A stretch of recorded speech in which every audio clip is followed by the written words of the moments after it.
বিসমিল্লাহির রহমানির রহিম। এই ত্রয়োদশ জাতীয় সংসদ প্রথম অধিবেশনে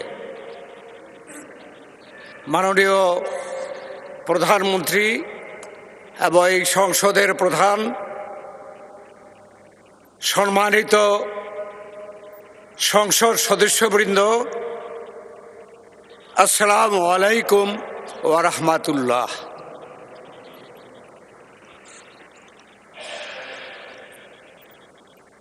মাননীয় সদস্যবৃন্দ,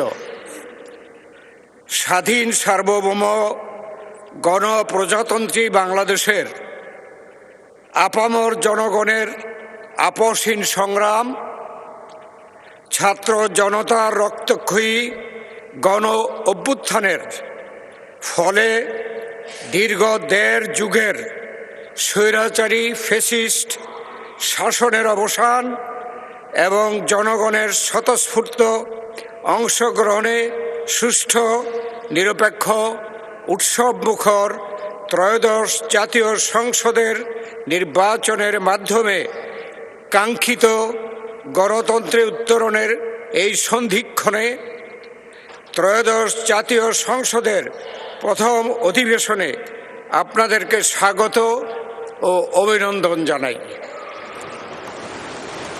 জনগণের ম্যান্ডেট নিয়ে জনগণের পক্ষে কাজ করার জন্য আপনারা মহান জাতীয় সংসদে এসেছেন।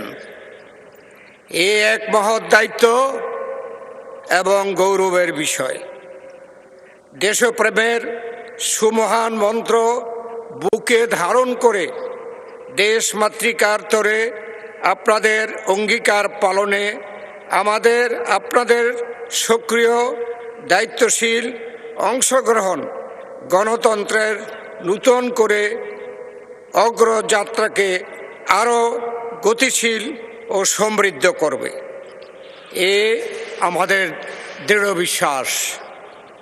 জনগণের প্রত্যাশা পূরণ, গণতন্ত্রের ভিত সুদৃঢ়করণ, স্বচ্ছতা, জবাবদিহিতা ও সুশাসন প্রতিষ্ঠায় আমাদের ঐক্যবদ্ধ নিরলস প্রয়াস অব্যাহত রাখতে হবে।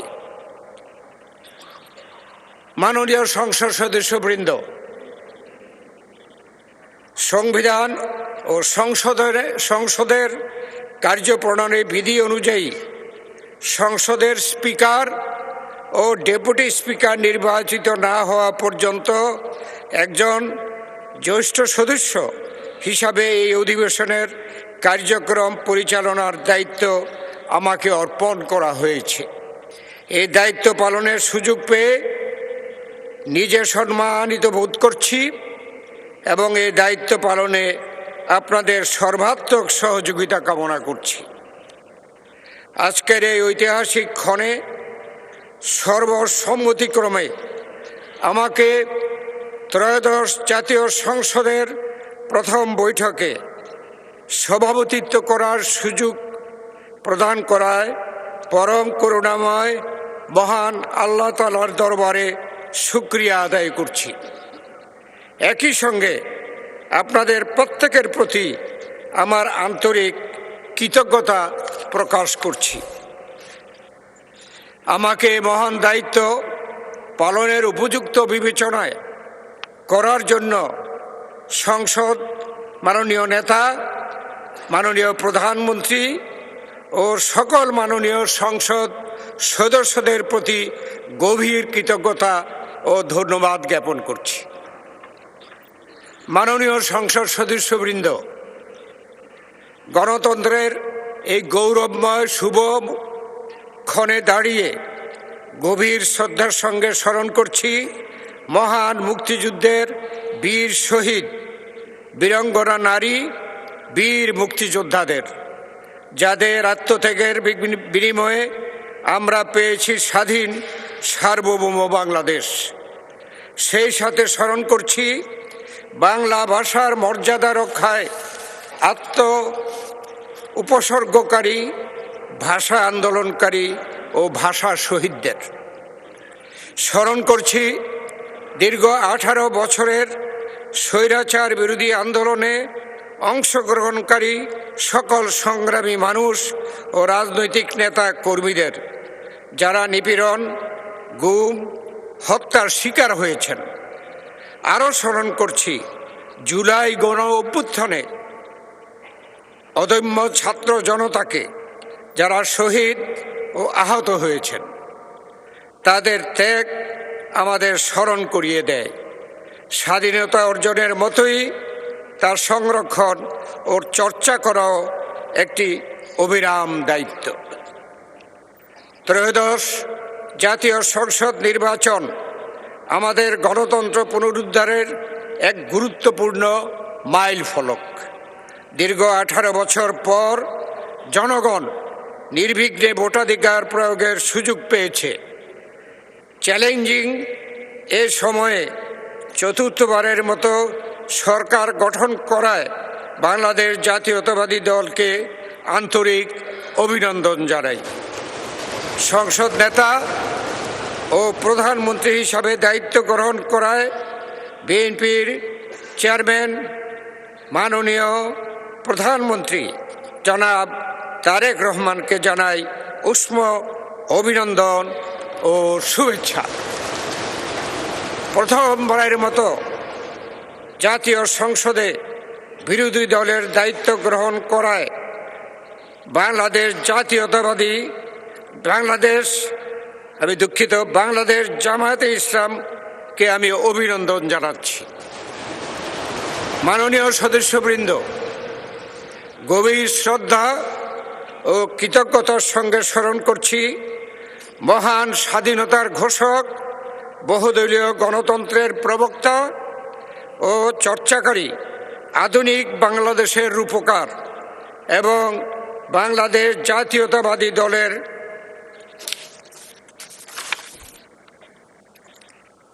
প্রতিষ্ঠাতা চেয়ারম্যান শহীদ রাষ্ট্রপতি জিয়াউর রহমান।